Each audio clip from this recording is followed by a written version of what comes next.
您是陈先生是吧？是，我是他的主治大夫，我叫王平。啊，你好，你好，你好，你好，你好。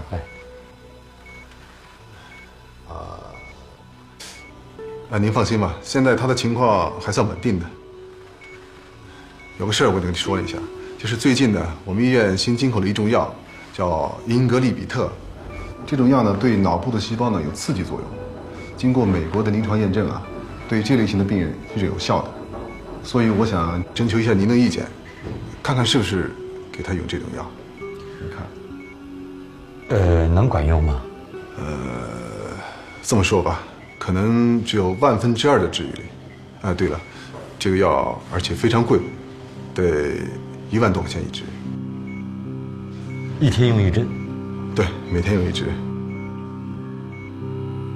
那1个月就30万？对，差不多吧。用多久啊？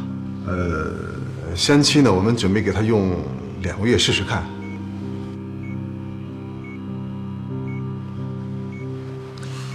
那就试试吧，先。行。哎，不过这样，你那个钱呢，最好在3天之内打过来，因为这个药非常紧俏，医院很多病人都要用这个药。如果钱不到位的话，我们只能让给别的病人了。3天之内啊？对，3天。您看行不行？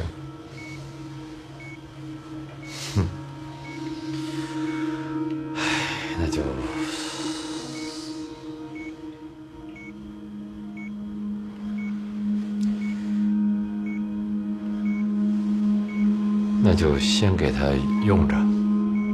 好啊，不过如果3天之内我的钱不到，我拖几天行不行？对，帮下忙好不好？这个因为实在钱一下用的太多了，这个有点难度。我尽量不拖。如果万一拖几天，能不能帮忙？跟你们那儿商量一下，好吗？好，这样吧，我跟我们领导去商量一下。好，谢谢。情况，好，我尽量把你这个药先用上。对，这个钱你必须得尽快打。哎，你放心，好不好？我以最快的速度把钱给你搞到手，好吗？行，那你那个钱尽快到。好，好不好？行，那谢谢。我先给他用药。好了，谢谢。哎，我想再多问一句，您和他到底是什么关系？啊，是同事。只是同事，也是好朋友。好。哎，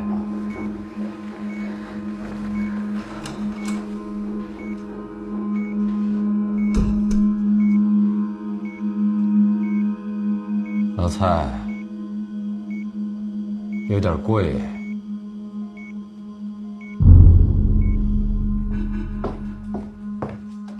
生活中很多事情往往因为一瞬间而改变，有时候在女人身上反映得更加淋漓尽致。她们为感情而生，在极端时刻，感情以外的东西变得不再重要。就像我们故事中的另一个女主人公戴佳，在承受了10几年婚姻和家庭的负担后，也就慢慢接近了我们印象中典型的中国家庭妇女的形象。一平，弟弟戴威因为欠债带来的危险，最终刺激了她，同时也就刺激了这个家，刺激了她的丈夫陈一平。于是，事情因为这一瞬间而改变了。那10万块钱我还了，还谁了？刘家善的了呀。那钱不能要，那是脏钱。你收了就收。就你想当个好人，戴维那天的有事你管不管？我没说不管啊。戴维今天找过我，说日本那边来人催债了，我看他那样，这钱要是还不上，肯定会出事儿的。哎呀，算了，不跟你说。哎，你先别急，咱商量商量吧。商量什么呀？你又不管。哎，你干嘛去啊？我去想办法。这个家庭再一次因为钱而发生变化，魔笛也又一次发挥着它的魔力，催生着陈一平在这种生活压力下的梦想。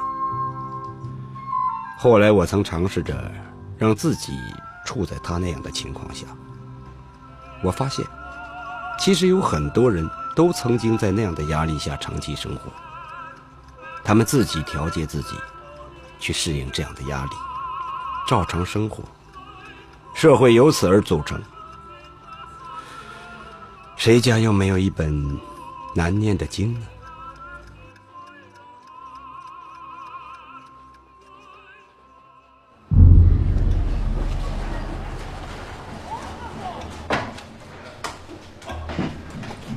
哎，丫鬟全走了，大伙下班吧。下班了。哎，不早了。老陈，下班了。哎。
悠悠，还认识这位伯伯吗？认识，蔡伯伯。对。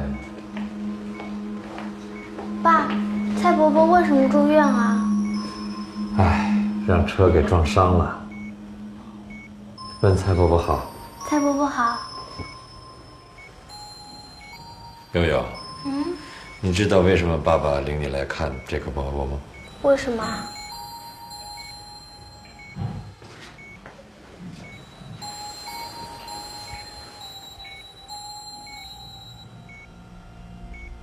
你现在也大了，可以跟你讲，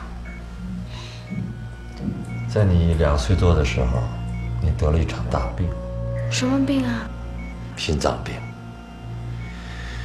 当时医生说必须做手术，否则的话你就没命了。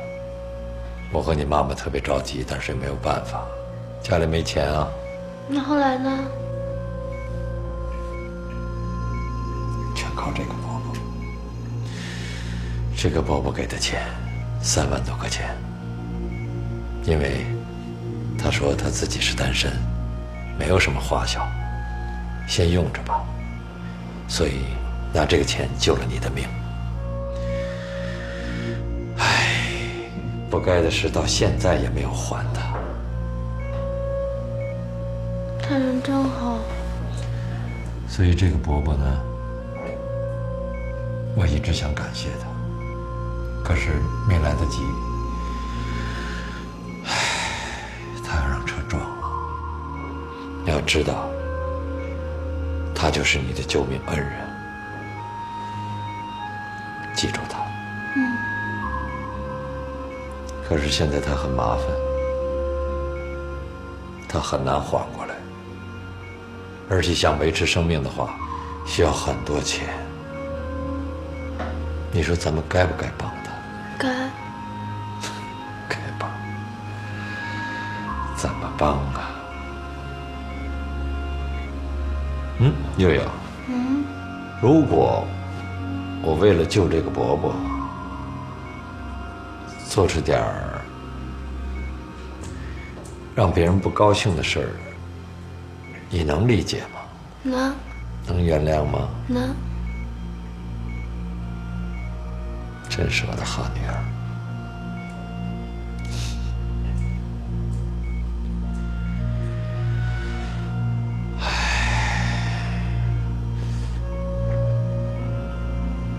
好人怎么总不得好报？悠悠，以后每礼拜6来给这伯伯擦一次脸，好吗？从今天开始，去吧。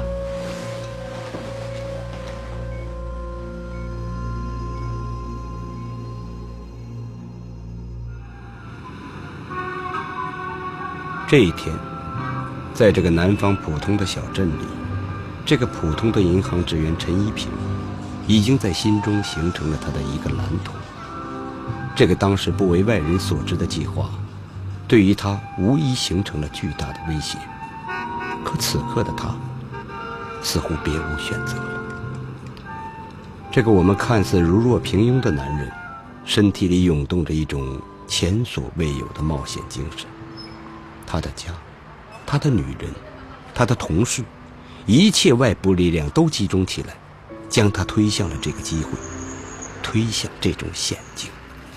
有个姓陈的先生找啊，您。我这叫进来。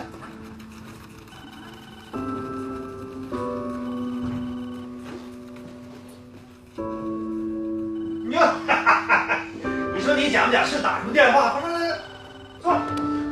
你可真不够朋友。怎么了？坐。上回那事儿，灌我这么多酒，怎么也不啊？哎呀，你看，你这，我是说了不算的人吗？那就是没成啊！那你得容我跟我跟你讲，现在下岗了，太多了，你别着急。好，一会儿来。不说这个。我今儿找你，想跟你商量个事儿。说。你说咱们能不能一块做点事儿啊？哟，一平啊，开始做买卖了？没有啊？不，我做什么买卖呀？我在银行呢，关系算还是比较多，所以呢，有时候呢，做中间人，帮人转账什么的。转账以后呢，人家给我一点回扣，但是很少了。如果这事儿能成啊，咱以后5-5分，行吗？哎，我就算了。你要是小数呢，我就帮你的忙；要是大数，那我就象征性的收点管理费。哎，什么叫象征性的？该收就得收，管理费肯定要收。哎啊，如果这样可以的话呢，能给我写你这第一个账户吗？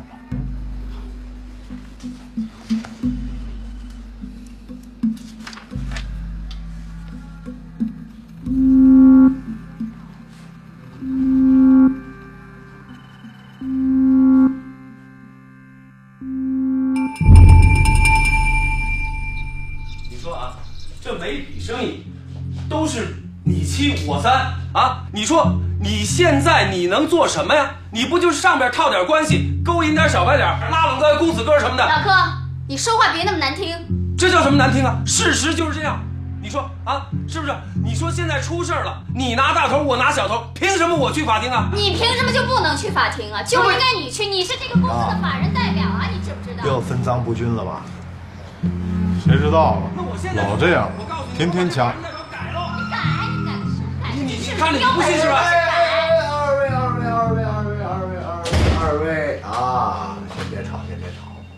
我来跟你们说件事儿，等我这事儿说完了，你们接着吵你们的啊，好吧？我辞职，来跟你们告个别。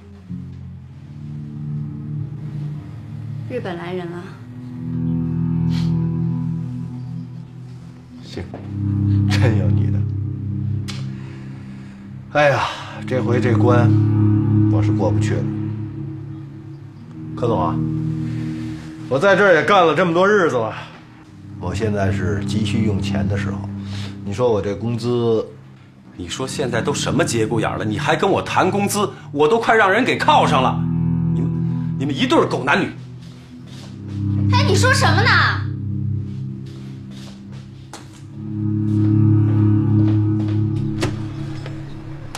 高总，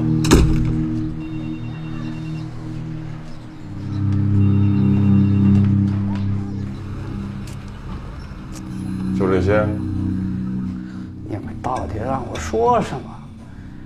该交代的我都已经交代过了，我只是路过，一时起了贪心而已，其他什么都不知道啊。你知道为什么把你从看守所又提出来吗？不知道，因为我们知道，你的事儿不仅仅盗窃这么简单，你这背后还有事。不说是吧？不说咱就这么耗下去，看谁能耗得过谁。好东西怎么啊？进来。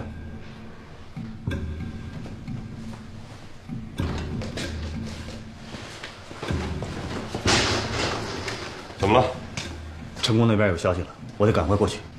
已经查出支票上削减的印章是伪造的，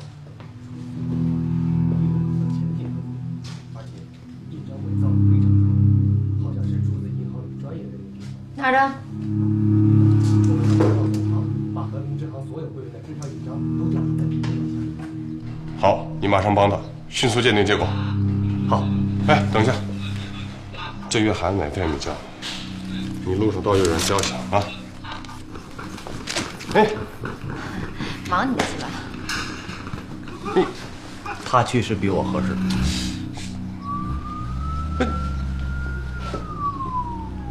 你什么呀你？就我了，去接着审去吧。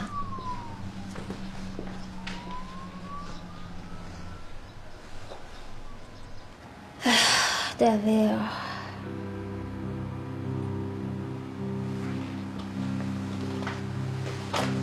我呀，是真想帮你，可真帮不上。现在公司什么情况你也看见，可是我不希望你走。我呢，替你想了个主意，你看行不行啊？现在唯一能一下子弄到这么大量钱的人，就是你姐夫。这谁啊？我姐夫，陈一平啊。就这一个办法了，他是银行的呀。你可真能开玩笑。他能帮我啊？我跟他什么关系？再说他有这本事吗？而且现在这银行出了人命，怎么可能弄得出来钱啊？你姐呀，你亲姐呀，你说话肯定管用的。你不是还有一个什么警察朋友吗？约约看，聊聊，没准能聊出点什么线索来呢。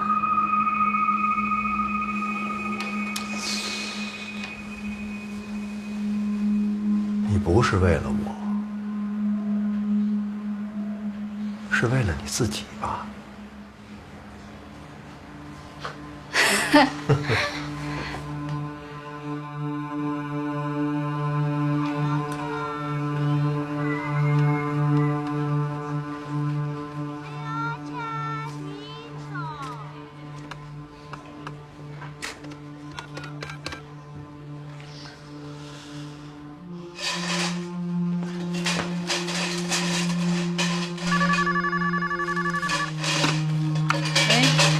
大家，今天又有你接。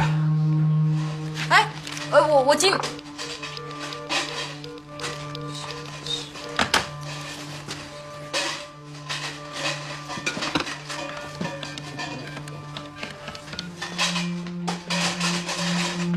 喂，请问一下陈一平在吗？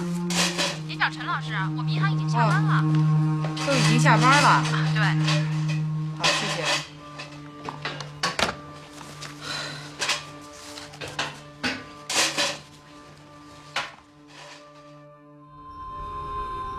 我相信，无论你拥有多么崇高的理想，财富一定是梦想中的一部分，甚至是很重要的一部分。你可以不承认，但是你无法拒绝为可能实现你的梦想而到来的机会。所以如果我是他，也宁愿将自己即将所做的一切完全归结为外部的推动，所有这些压力将成为一个比较纯洁的借口。本来嘛，人之初，性本非善恶。他找到了一种办法，但是他能够最终解脱吗？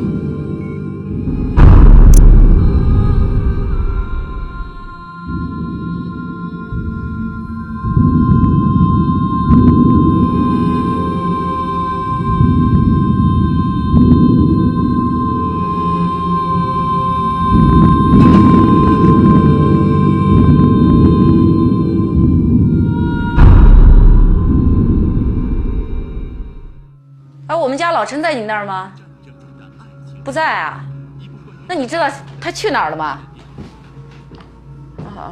哦，谢谢啊。戴维，哎，怎么？知道不知道你姐夫去哪儿了？我哪知道他去哪儿？我又不会跟他在一块儿。奇怪了，你说爸妈我也问了，他所有的朋友都问过了，都不知道他去哪儿了。哎呀，他能跑哪儿去啊？说会不会出什么事儿啊？不会出什么事儿。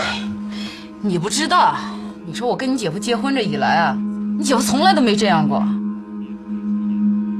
没什么大不了的，我估计一会儿也就回来了，真的。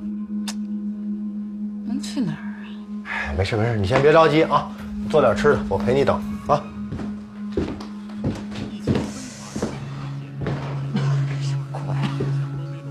快点，给我弄点吃的，我都饿死了。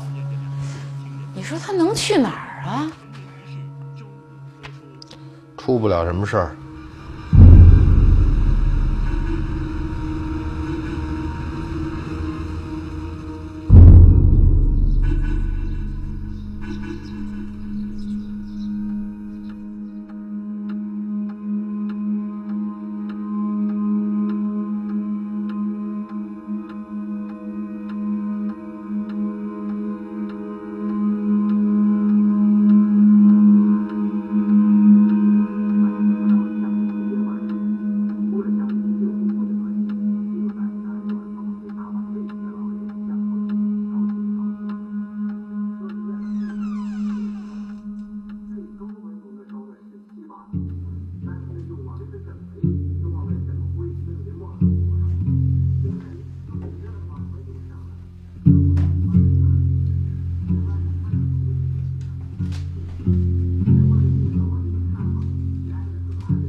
爸，你回来啦？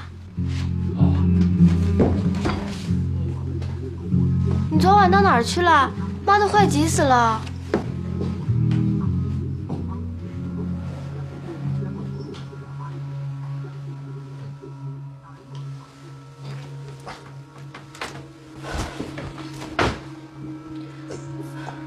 戴维，哎，你先把悠悠送去上学去。姐夫，你干嘛去了？这都急死了。有点事儿。走，悠悠。悠悠没事吧？没事。课本都带了吧？带好了。跟舅舅啊，好，晚上我接你啊。好。哎，再见哎。哦，姐，别跟我姐夫吵架啊，有话你们好好说啊。谢谢啊。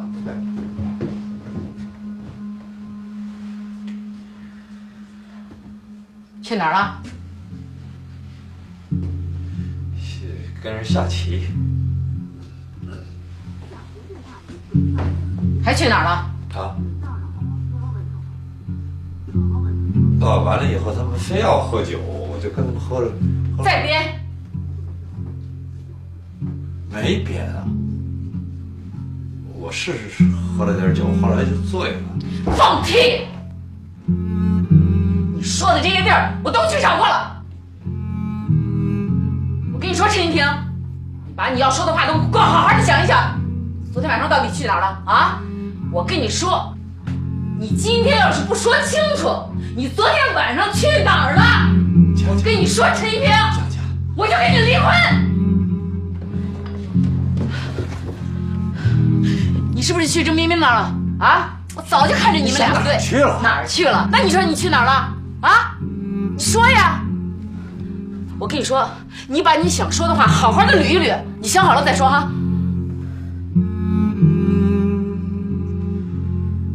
好，你先别急，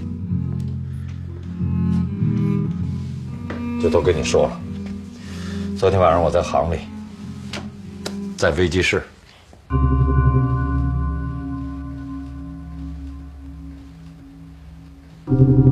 你去危机室干嘛了？我想去看看刘家善和彭中华是不是真的挪了钱。我试着挪了2万，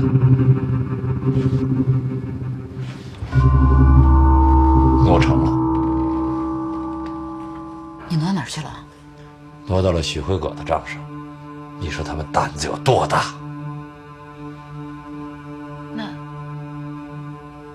那你这一挪，这不就留下证据了？证据倒不会留下，跟我有什么关系？那这钱算在谁头上？这笔账算在刘家善的头上，但是麻烦就在这儿。本来我想把它挪回来，挪不回来了，这不是麻烦吗？你怎么进去的？谢飞的那个软盘上有2个密码，一个是危机室的，一个是账户的密码。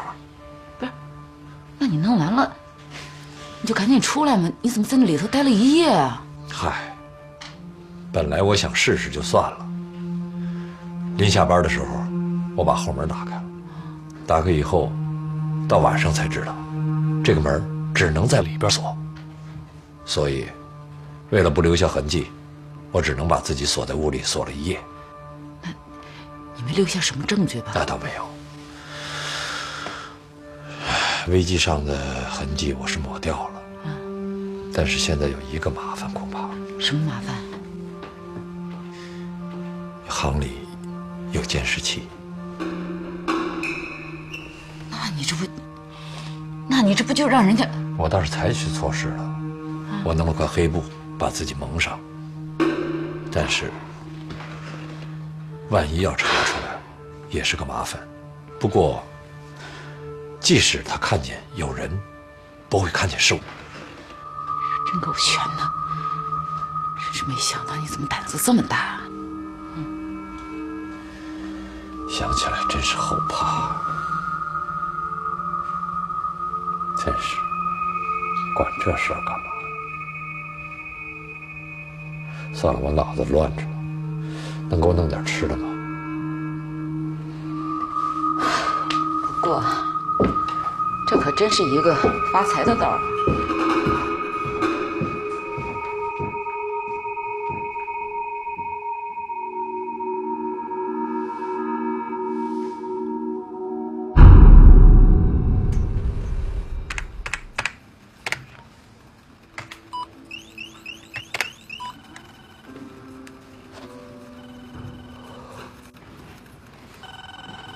徐老板，够，老同学，盯得够紧的啊！又来问你那钱的事儿吧？我正要给你打电话，钱到了。真的？好，好，好。哎，怎么说？老同学，咱按原来说好的，一共呢，这次给我回扣是500块钱，咱俩一人250。算了算了，我看你就像个250，我还丢不起那人啊！我不说过了吗？小数，就算我帮你的忙；要是大数，你可得给我上管理费。这多不合适啊！啊，那当然，那肯定的。老同学一块做生意，他就是踏实。走，跟我到财务部。说吧，找我什么事儿？我觉得啊，你这个社交面比较广，你身边啊有没有跟你关系特别铁的做生意的朋友，手头上宽裕一点，帮我拆这点钱？我说戴维，一个刑警队长一月挣多少钱工资，你知道不知道？我又没说找你借，我说找你做生意的朋友借钱，我真是急用。哎呀，你算找错人了，我还真没有这种有钱人的朋友。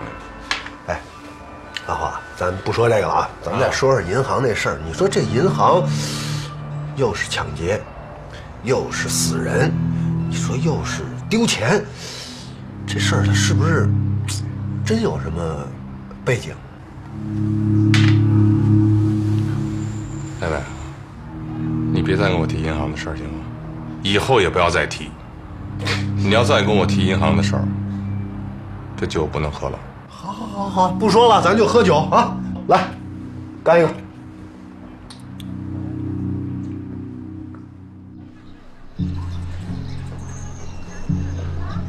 佛学六道轮回说中有一种说法，叫万劫不复。劫是一个时间单位，应该远远超过10000年。那是一种永远无法回头的极端状态。至此，这个家庭踏上了一条不归之路。我无法把所有的罪责都强加到这个叫戴家的女人身上。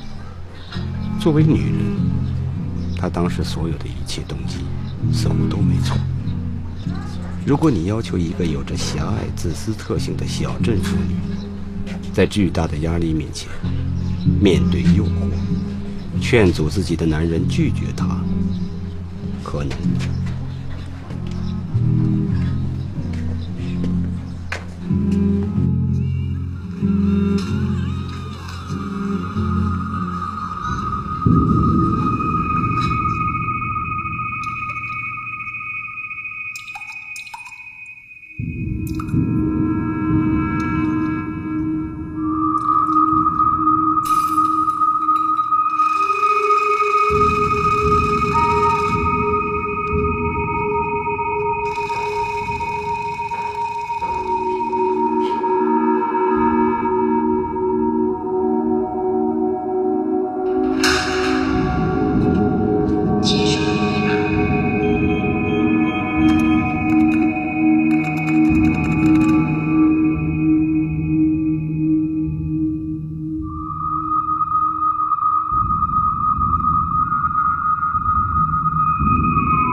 冬至，我们中国人的鬼节，据说是给天上的亲人送暖的节气。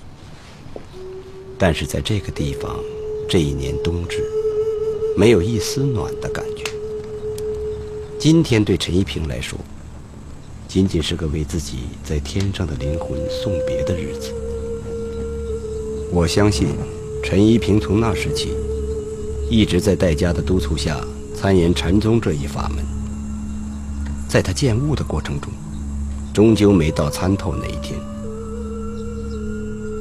妈，我爸来干嘛呢？中国禅宗史上有一段著名的火头僧变为6祖慧能的公案，那都是先人的传说。针对我们这些俗人来说，只能是一种遥不可及的想象。确实，能悟空是佛的境界，我们都是些生活在尘世中的人，谁也摆脱不了欲望。一个人如何能做到风动树动而心不动呢？就这一点来说，我原谅他。刚刚过去这一夜，这个小人物经历着亲人都无法知晓的脱胎换骨的折磨。我宁愿相信，自那一夜以后，这个人已经完全变成另外一个人了，已经和过去的40年彻底告别了。没错，那个时刻，他在告别自己。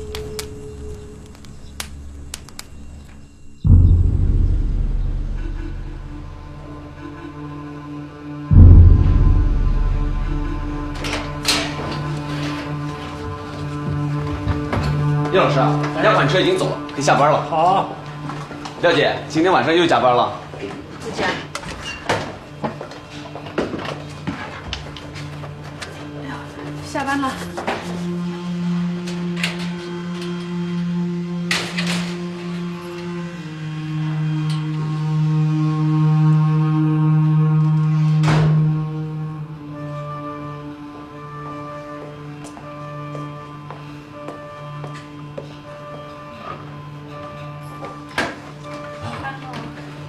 陈老师，下班了，走吧。还不走啊？马上走。那我先走了啊。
蔡伯伯，我和我爸说过了，我不读重点中学了，我把钱省下来给你看病。你放心，你总有一天会好的。你有没有听到我说话呀？你是不是听得见说不出来呀？要不这样吧，我唱支歌给你听，就唱《渔光曲》吧。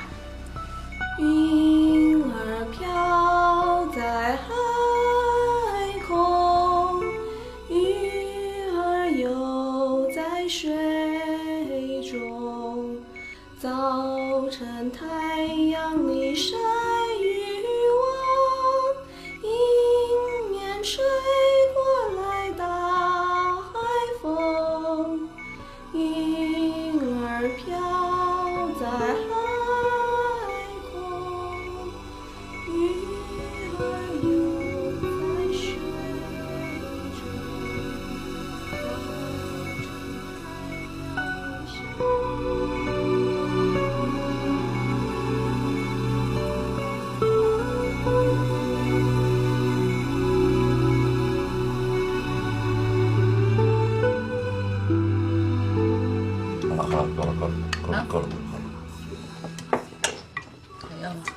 不要了，我吃饱了。不吃了啊？不吃了。师爷这一点你都不吃了？我给他吃。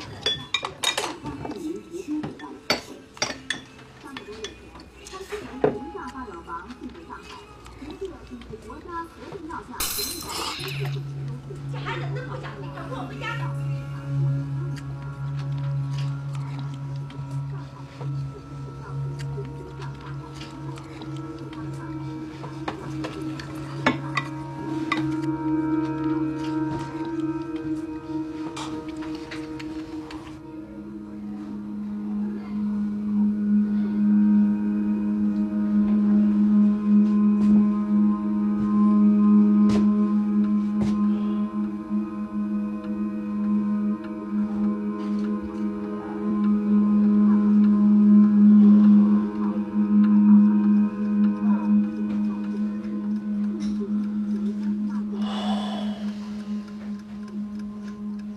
我曾在医院碰见过一位80几岁、打着点滴的孤单的老太太。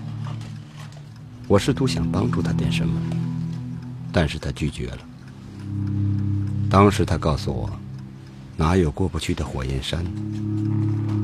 是啊，因为金钱造成的生活压力，不需要这个人、这个家有多么非凡的承受能力，一切似乎仍旧可以维持。除非生活给你别的意想不到的机会。意外的是，当这种压力降临到陈一平这个人身上时，这个机会突然来了，于是一切将变得不再一样了。让我自己待会儿。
饿了，吃点东西，到那儿找个舒服的地儿待着。明天早晨8点钟，我准时的给你打电话。一平，要不然别去了。